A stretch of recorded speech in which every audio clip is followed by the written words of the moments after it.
민주주의와 시민 교육에 대해서 진행을 할 텐데 카를로스 토레스 교수님께서 발표하시겠습니다. well known, very famous. 굉장히 저명하신 세계적으로 유명하신 교육 사회학자이시죠. 제가 그분의 저서를 보고 비판적 사고의 중요성을 얘기하셨고요. 또 최근에 어떠한 연구소도 설립하셨고 UCLA에서도 많이 강의를 하셨습니다. 굉장히 바쁘신 분이셨죠. 그래서 이렇게 이 자리에 카를로스 토레스 교수님을 모시고 그의 전문성, 전문 지식을 시민교육에 대해서 이야기를 듣는 것이 굉장히 영광이라고 생각합니다. 이제 토레스 교수님께 이제 발표를 요청드리겠습니다. 15분 동안 발표해 주시면 되겠습니다. 교수님, 감사합니다. 소개해 주셔서 감사합니다. 저에게 발표에 초대해 주셔서 감사합니다. 지금 아침 5시인데요. 저는 신자유주의의 측면에서 시민교육에 대해서 말씀드리고자 합니다. 저는 세계 시민교육이 하나의 대안으로서 중요한 역할을 한다고 생각합니다. 제 발표의 주된 목표는 굉장히 중요한 요소를 발견하려고 하는 것인데요. 우리가 세계 시민 교육을 통해서 얻을 수 있는 것이 무엇인지를 찾고자 하는 것입니다. 어제 이러한 부분에 대한 이야기가 또 있었는데요. 15분 동안에 사실 말할 수 있는 것이 그렇게 많지는 않습니다. 그런데 저는 좀 중요한 요점을 중심으로 몇 가지 중요한 점을 주장하려고 합니다. 세계 시민 교육은 세계 평화에 기여한다는 겁니다. 지금 현재 많은 문제가 진행 중입니다. 국제 평화에 영향을 미치는 것은 무엇일까요? 먼저 첫 번째는 불평등입니다. 굉장히 분명하죠. 제2차 세계대전이 끝나고 1950년대 초반부터 후에 세계가 점차 불평등이 확대되었습니다. 예를 들어서 거의 절반 정도가 많은 구분이 우리가 무엇을 할 수 있는지에 대한 어떠한 구획을 나누고 있는데요. 사람들이 참여를 할 때 무언가를 얻을 수 있고 무엇을 소비할 수 있는지를 생각합니다. 그래서 우리가 새 시민교육을 얘기할 때 여러 딜레마에 처하게 되는데요. 시민성이라는 것은 바로 시민을 소비자로 볼 수도 있다는 것이죠. 두 번째로는 세계를 정의하는 것이 앞서 말했던 발표에서도 나왔던 것처럼 빈곤이라는 겁니다. 약 7억 명이 이 지구에 살고 있는데요. 약 10억 명이 하루에 1달러 미만으로 생계를 유지하고 있습니다. 생활하고 있습니다. 이것을 비교해 보자면 예를 들어서 평균 이하의 삶을 산다라고 볼 수도 있겠지만 그것도 맞는 말이긴 합니다. 그런데 이렇게 인구 밀도가 낮은 지역에서도 사실은 그렇지 않은 절반 이상의 인구 절반은 1달러 이상으로 잘 살고 있다는 것입니다. 이제 세계화에 대해서도 이것이 연관되어 있는데 많은 논의를 할 때 대중영합주의, 권위주의, 국가 정부가 있습니다. 그리고 미국도 그랬었죠. 지금 우리가 이러한 정치적인 맥락을 살펴보는 것은 중요하다고 생각합니다. 우리가 교육으로 좀 초점을 맞춰본다면 교사가 권력을 쥐고 있고 학생들의 어떤 지식 그리고 경험 그리고 그들의 어떤 기분 이런 것들은 그렇게 많이 고려되고 있지 않다는 겁니다. 그리고 또 한 가지는 지구 환경의 파괴입니다. 왜 세계 시민교육이 필요한가라는 질문으로 다시 돌아가 보면 2012년에 반기문 유엔 전 사무총장이 유엔의 교육에 관해서 세 가지 중요한 요소를 말하는 그러한 성명을 발표했죠. 하나는 모두를 위한 형평한 교육이죠.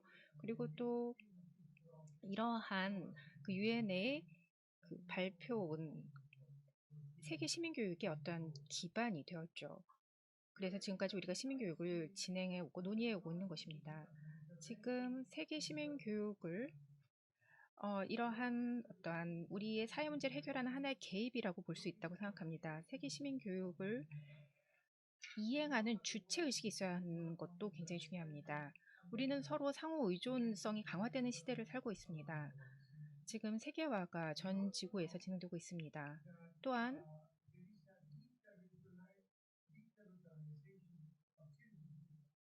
시민교육의 관행이 다양하게 진행되고 있는데요. 이민자들이 국경을 넘어가서 태어난 고향을 떠나고 이동하고 있습니다. 수많은 수백만 사람들이 국내에서 이동을 하고 있죠. 바로 이러한 것으로 시민성에 대한 개념을 다시 한번 생각해 보게 됩니다. 그러면 이러한 시민 교육은 어떠한 형태여야 할까요?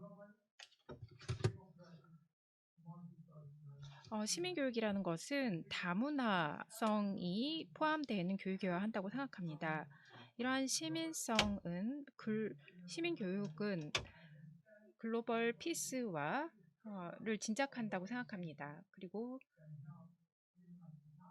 지금 여러 집단, 즉 좌파이던 우파 세력이던 간에 문화 다양성을 공격하고 있습니다. 그런데 세계화를 통해서 우리가 알게 된 것은 세계가 진정 다양성이 커지고 있다는 겁니다. 세계는 다양하다는 겁니다.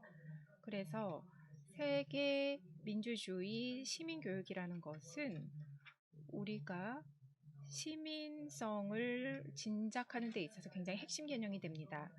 이것은 글로벌과 지역, 로컬 사이의 어떤 대화이기도 하는데요. 지역 차원에서 어떻게 각각 다른 전략을 펼칠 것인지, 이를 통해서 세계 시민교육을 진작할 것인지를 고민하죠. 그래서 우리가 지금 실험을 하고 있는 모든 것들, 코로나19 상황에서 우리가 실험하고 있는 것들은 로컬라이제이션의 하나의 잘못된 방향으로 갈 수도 있고, 그리고 어떤 지역의 국경을 봉쇄하고, 그리고 시민의 협력을 강화하고 또 연대의 길로 나갈 수 있는 각각 다른 방향이 존재한다는 겁니다. 우리가 생존을 위해서, 코로나19 상황에서 생존하기 위해서 아마도 제 생에 아마도 많은 분도 마찬가지일 것 같은데요. 지금 이 회의에 참여하신 분들은 앞으로 우리 남은 생에 어떤 일이 벌어질지 예측하기는 어려울 것입니다. 그런데 우리가 세계 시민교육을 얘기하는 데 있어서 하나의 문제가 있다면 바로 국가의 시민성이라는 개념인데요. 우리가 보편적인 연대를 강화하자고 했을 때 이것이 우주론적인 것과 우주론적인 민주주의를 뜻하기도 하지만 동시에 세계 시민 교육은 국가 차원에서 지역 차원에서 지역사회 차원에서의 시민성의 가치와도 연관되어 있다는 것입니다. 그래서 제가 두 가지 굉장히 중요한 어떠한 형태의 시민성 그리고 더 세계 시민성을 만드는 데 있어서 중요한 요소를 말씀드리겠습니다. 하나는 시민운동입니다. 시민의 움직임인데요. 모든 시민은 기본적인 지원을 받아야 합니다. 시민사회든 국가든 간에. 그리고 물질적인 지원을 받아야 합니다. 그러면 어떻게 살 공간이 없고, 예를 들어 홈리스 같은 경우가 그렇죠. 아니면 충분한 자원이 없어서 먹는 식품도 살 수 없는 사람들, 또는 일직업이 없는 사람들, 아니면 다른 어떤 신체적인 특징으로 인해서 인종차별주의를 경험하는 사람들 이런 모두에게 건설적인 시민성이라는 건 어떤 걸 의미할 것인가를 생각해 볼 필요가 있습니다. 그래서 지난 60여 년 전에 이러한 논의를 할 때부터 연속되어 온 질문인데요. 우리가 가장 최소한도의 시민성의 개념은 무엇일까? 어떠한 식으로 시민성을 고양할 수 있을 것인가 하는 겁니다. 그리고 사람들이 시민 가운데 법을 잘 지키는 사람들이 있죠. 그리고 이미 열린 마음으로 활동하는 사람들이 있고 여러 기업 활동 또는 어떤 정치적인 역량 이런 것을 가지고 비판적으로 세계를 바라볼 수 있는 사람들 그러한 시민 의식을 배양해야 한다는 겁니다. 그래서 제가 중요하다고 생각되는 시민 교육에 있어서 중요한 요소는 를 말씀드렸는데요. 이제 우리는 뭔가 무장하고 우리의 그 글로벌 커먼스를 수호하고 지켜야 합니다. 이러한 그 우리가 모두가 공유하는 글로벌 커먼스를 지키면서 이것을 자본화하여서 어떠한 상업적인 목적으로 사용하기도 하죠. 그리고 이것을 주고 사고 팔기도 하죠. 또는 뭐 외계 우주에서 우주도 마찬가지로 글로벌 커먼에 해당되지만 이것을 어떤 뭐 공기라던가 이러한 것들이 다 글로벌 커먼스의 한 예라고 볼 수 있는데요. 숲도 될 수 있고요. 아마존도 사람들이 많이 이야기하죠. 이런 것을 보편적인 하나의 구성 요소라고 봤을 때 우리가 할 수 있는 질문은 우리가 이 지구의 상에서 어떻게 살아갈 것인가 하는 것입니다. 기본적으로 제안할 수 있는 것은 이 지구는 그러니까 유일한 우리의 집이라는 겁니다. 우리는 시민 교육을 보호하고 지속 가능 발전할 수 있는 어떤 공간을 지켜야 합니다. 그래서 이러한 공간과 시민 교육을 정책에 반영해야 할 것입니다. 이것은 굉장히 중요합니다. 시민 교육이 이러한 부분에 있어서 즉 지구 시민, 우리 지구 차원의 시민성을 개발하는 데 있어서 중요한 역할을 한다는 겁니다. 그리고 이것은 궁극적으로 세계 평화에도 도움이 됩니다. 모든 인류가 물질적인 가치를 구현하는 데 있어서 결국은 평화가 있어야 할 것입니다. 우리가 평화를 평화로운 상황에서 평화가 유지된 상황에서 시민 교육이 더욱더 잘 진행될 수 있겠죠. 이러한 모든 것은 사람에 관한 것입니다. 이러한 사람들은 다 공평하고 평등합니다. 그리고 우리는 모두 다 함께 이 세계에 공존하면서 민주주의 체계에서 살고 있습니다. 그 각각의 다른 문화적 이해관계를 가지고 있는데요. 그리고 이것은 우리가 생에 대한 양도 불가능한 권리를 가지고 있고 행복 추구할 수 있는 근본적인 권리를 모두가 가지고 있습니다.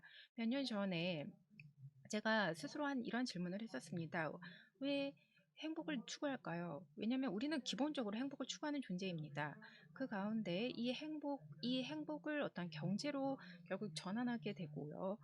경제 측면에도 이런 것이 반영이 되게 됩니다. 그래서 이것을 마지막으로 제가 인내심을 가지고 제 발표를 들어주신 것에 대해서 감사 말씀드립니다. 감사합니다. 굉장히 많은 생각을 하게 하는 발표였습니다. 네, 이제는 당진시로 넘어가도록 하겠습니다. 김홍장 시장님을 모셔서 이제 발표를 전해 듣도록 하겠습니다. 근데 사실 다른 참여자들도 마찬가지시 항상 그 시간 지켜주시고요. 그리고 또 시장님의 발표 전해 듣도록 하겠습니다. 대한민국 당진시장 김홍장입니다. GLLC 회원도시 여러분 반갑습니다. 지금 여기 대한민국은 아주 밤 늦은 시간입니다. 이렇게 함께하게 돼서 매우 기쁘게 생각하면서 먼저 코로나로 인한 전 세계적인 팬데믹의 고통 속에서도 GLLC 회원도시 간의 네트워크 끈을 놓지 않고 교류하며 세계 시민교육 클러스터 온라인 국제 컨퍼런스가 개최하게 되며 뜻깊게 생각합니다. 다음. 코로나로 인한 직간접적인 경제와 사회, 환경 위기는 2차 세계대전 이후에 인류가 겪고 있는 가장 큰 문제라고 합니다. 기후변화에 대한 인류의 미숙한 대응, 그리고 사회 곳곳의 불평등의 문제, 또한 여전히 우리를 더 큰 위기 속으로 몰아가고 있습니다. 저는 오늘 인류의 미래를 위협하는 이 거대한 위기의 시대를 맞아 GLLC 회원도시가 민주주의 그리고 시민교육을 통해서 이겨내기 위한 방법을 함께 나누고자 합니다. 다음, 아시아를 대표하는 급속한 성장의 아이콘, 대한민국 그 축소판이라고 불리는 당진시를 간략하게 소개해 드리겠습니다. 다음, 아시아를 대표하는 급속한 성장의 아이콘 대한민국 그 축소판이라고 불리는 당진시는 인구가 17만 명의 도농 복합도시입니다. 대한민국의 인구 감소 추세 속에서도 최근 5년간 5천여 명의 인구가 증가했고 평균 연령이 42세로 다른 지역에 비해서 역동적이고 활력이 넘치는 그런 젊은 도시입니다. 다음. 대한민국의 축소판이라 불리는 당진입니다. 고속도로 개통과 당진항 개발 등으로 철강 화력발전소를 비롯해서 대기업이 입주하며 급속한 경제성장을 경험을 했습니다. 우리 대한민국 226개 기초지방정부 중 1인당 GRDP 2위, 고용률 2위, 합계 출산율 1위, 미래 인구 예측률 3위, 청년 고용률 4위입니다. 경제적 풍요는 가졌지만 성장통이 뒤따랐습니다.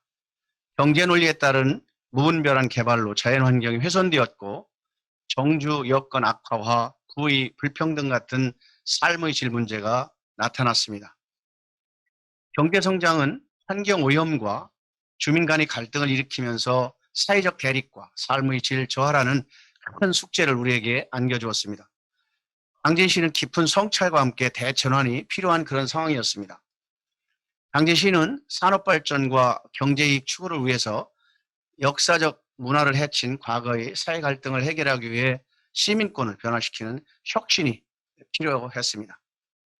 이러한 배경에서 당진시는 민주주의와 시민교육을 더욱 중요시하게 되었고 책임과 의무, 시민으로서의 책무를 다함으로 환경을 지키고 또 모두가 함께 지속 가능한 도시를 위해서 참여해야만을 깨닫기 위해서 우리 당진시는 민주주의 그리고 시민교육을 중점으로 추진하게 되었습니다. 어떻게 추진했는지 몇 가지 소개해드리고자 합니다. 당진에서는 민주주의와 시민교육이 시민을 기다리지 않았습니다. 언제 어디선 시민 있는 곳이라면 찾아가서 끊임없는 교육을 지원하고 있습니다. 마을에서의 시민교육은 우리나라는 물론 전 세계적으로 많은 도시에서 지원하고 있는 그런 교육 서비스입니다.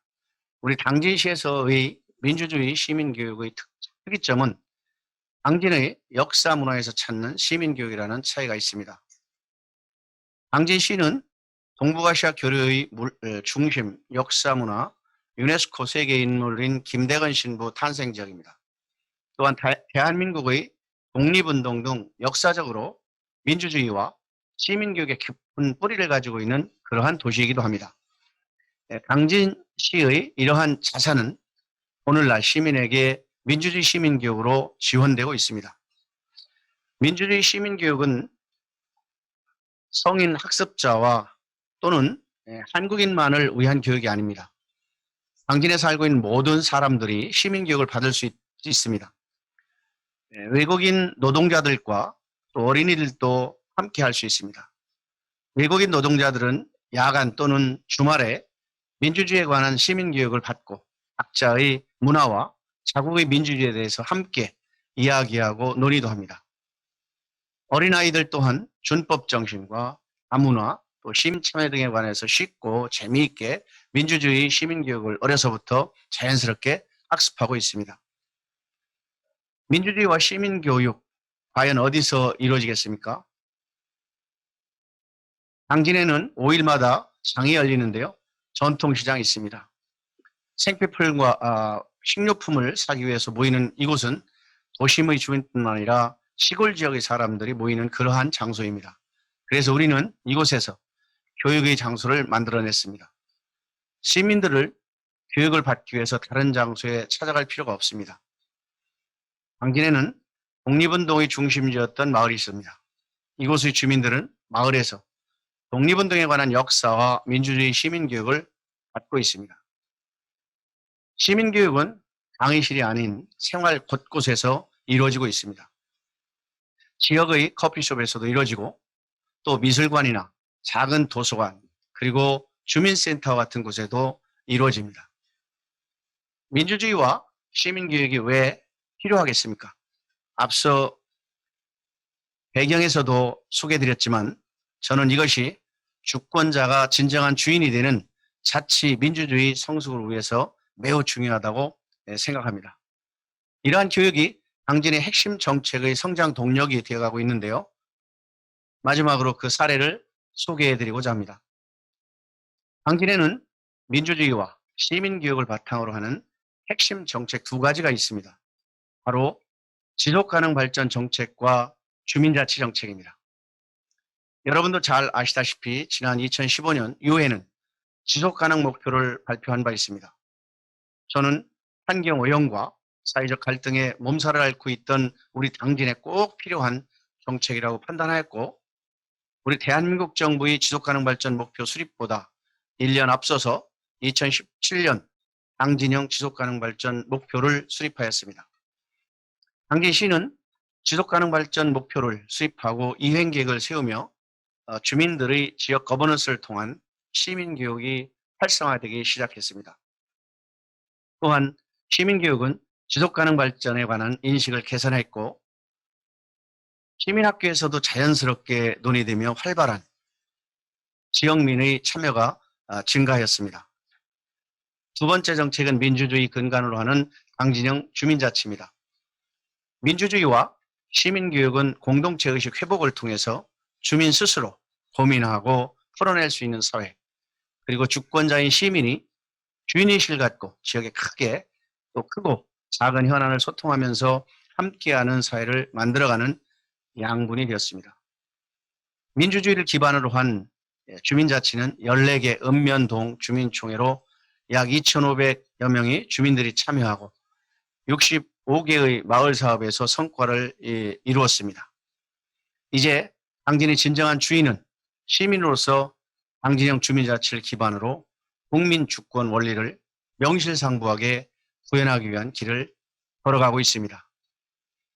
민주주의와 시민교육으로 도약하는 우리 당진시 지속가능 발전 2035 당진의 SDGs 기본계획과 이행계획을 바탕으로 한국의 로컬 SDGs 모델을 완성하고 이제 지속가능 발전의 가치는 우리 삶 속에 녹아 있습니다.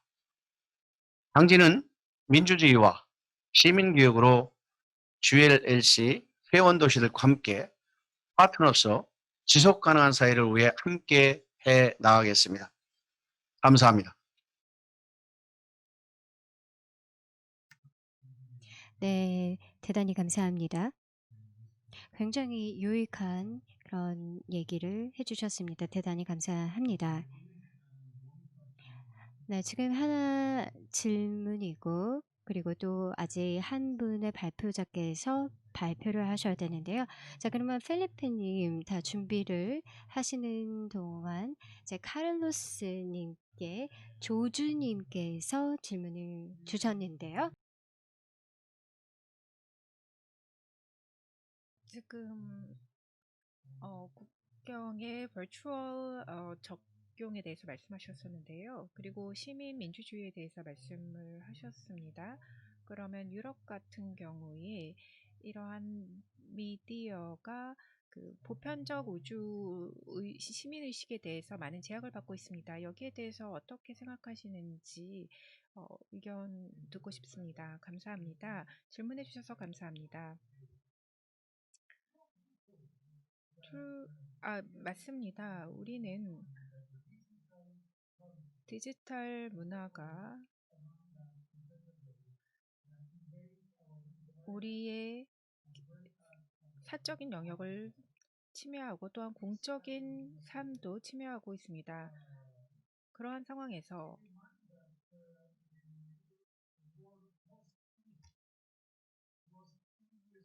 약 2년 전에 전 세계가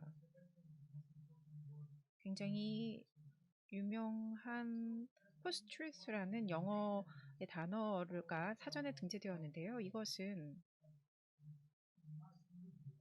매스미디어의 중요한 요소로서 음모론이 진화되면서 음모론이 더욱더 많이 확대되면서 사람들이 사람들의 의견을 조장하고 해커들이 활동이 왕성해지는 상황을 보았습니다. 만약에 우리가 매스미디어를 본다면 어떠한 공간이라는 것은 두 가지 요소가 있습니다. 각각 스스로 상반되는 요소이기도 한데 이것은 한 면에서는 교육이 사회적 불평등을 더욱더 크게 만들고 있고 또 한편으로는 교육이 개개인을 자유롭게 해줄 수 있다는 것입니다. 이렇게 그 각각 다른 시나리오가 존재하는 가운데 이것이 교육의 이중성이라고 말씀드리겠습니다. 이것이 바로 우리가 그 매스미디어의 즉 또 적용해 본다면 매스미디어의 이중성이 있는 것입니다. 한편으로는 어떠한 매스미디어의 활동이 지식을 생산하고 사람들에게 교육 학습을 제공하고 사람들의 연대를 강화하기도 합니다. 그래서 사람들이 굉장히 비판적인 사고를 공유하기도 합니다. 사람들에게 접근을 원격에서 멀리서 할더라도 새롭게 어떠한 공동체를 만들기도 합니다. 지금 전 세계에서 벌어지고 있는 상황을 보면 더욱더 외로운 고립감을 그리고 우울감을 느끼고 있습니다. 이러한 감정들이 커지고 있습니다. 그런데 매스미디어가 사람들이 코로나19 상황에서 사람들에게 어떤 격리 상황에서 어떤 도움을 주기도 하는 것이죠. 소통을 하게 함으로써요. 그런데 또 한편으로는 굉장히 어떤 숭고한 목표에 반하게 다른 사람들에게 음모를 가하기도 하는 공간이 된다는 겁니다. 그래서 우리는 이러한 조건들을 개선할 수 있는 방법을 한번 찾아볼 필요가 있다고 생각합니다. 그러면 이제 필리페님으로부터 상파울로 도시의 발표를 듣도록 하겠습니다. 안녕하십니까? 제가 제 스크린을 공유하도록 하겠습니다. 잠시만 기다려 주시기 바랍니다. 먼저 이렇게 저를 굉장히 중요한 국제회의에 초대해 주셔서 감사하다는 말씀드립니다. 저는 교사인데요. 지금은 시민교육에 관해서 교육에 종사하고 있습니다. 저는 또한 그 아동 교육학 박사이기도 합니다. 상팔로 대학에서 학위를 받았고요. 그리고 그 후에 영어 교육에 종사했습니다. 저는 여기에서 상파울로 도시의 교육부를 대변해서 이 자리에 섰습니다. 우리 도시에서는 지금 몇 가지 시민교육에 관해서 우리가 펼치고 있는 활동을 말씀드리겠습니다. 안타깝게도 지금 우리가 처한 취약 계층이 있기 때문에 이러한 문제를 시민교육의 관점에서 다루어 보도록 하겠습니다. 먼저 우리에게 존재하는 취약성의 조건이 어떤 건지 말씀드리겠습니다. 지금 지구상에는 취약성이라는 것이 존재하는데요. 지금 이렇게 다양한 관점에서 취약성을 조명해 볼 필요가 있다고 생각합니다. 이것은 개인 차원의 취약성일 수도 있기도 합니다. 이러한 이때의 취약성이라고 하는 것은 행동과 경험으로 드러나는 것이죠. 그렇지만 취약성이라는 것은 어떠한 사회적인 측면을 가집니다.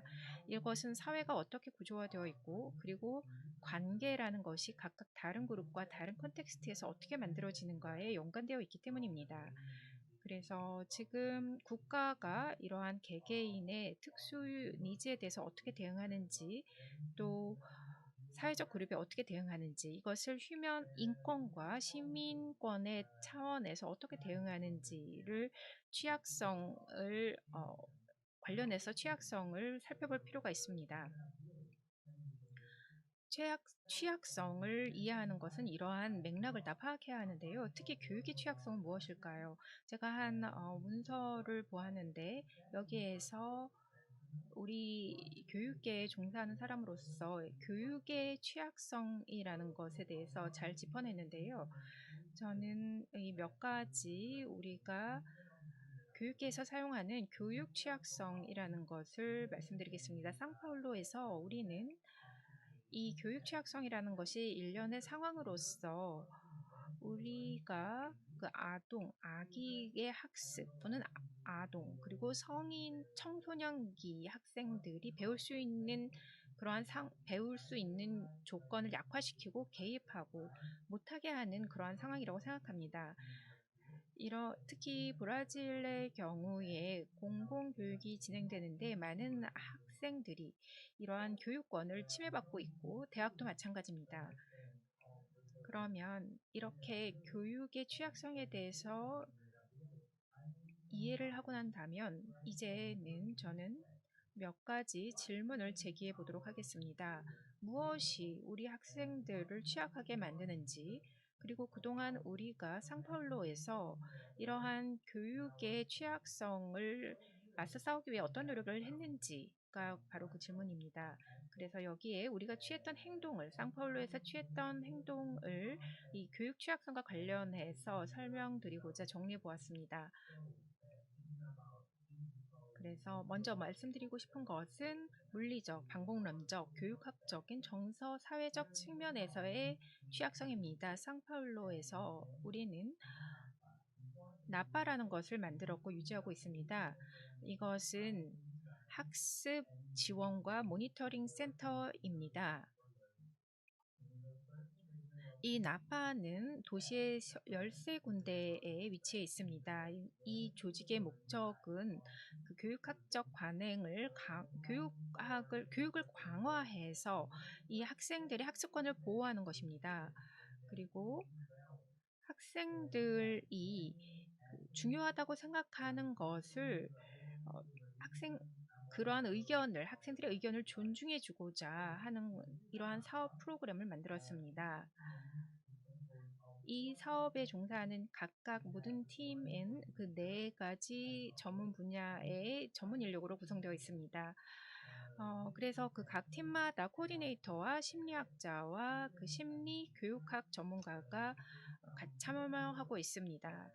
교육의 취약성에 관련해서 어떻게 방법론적으로 교육학적으로 개선할 수 있는지를 고민하고 있습니다. 또 다른 분야가 있는데요. 특수 교육 서비스라는 것이 있습니다. 이런 특수 교육은 아동, 그리고 그 학생들 가운데 장애가 있는 대상으로 진행되는 교육입니다. 그래서 글로벌하게 발달 장애가 있는 그러한 학생들에게 제공되는 특수 교육입니다. 우리는 그래서 이러한 특수 교육을 제대로 제공하기 위해서 서비스를 제공하고 있습니다. 포용을 위한 교육 모니터링 센터가 있습니다. 그리고 SLR이라는 다목적, 다기능 자원 룸이 만들어져 있습니다. 또한 특수 교육에 특화된 전문성을 가진 교사가 있고요. 또 포용성을 지원하고 담당하는 교사가 있습니다. 또한 그 학교 생활에 지원하는 보조 지원 교사들이 있고요. 또 청력에 장애가 있는 학생들을 위한 교육 프로그램이 있습니다. 또한 우리는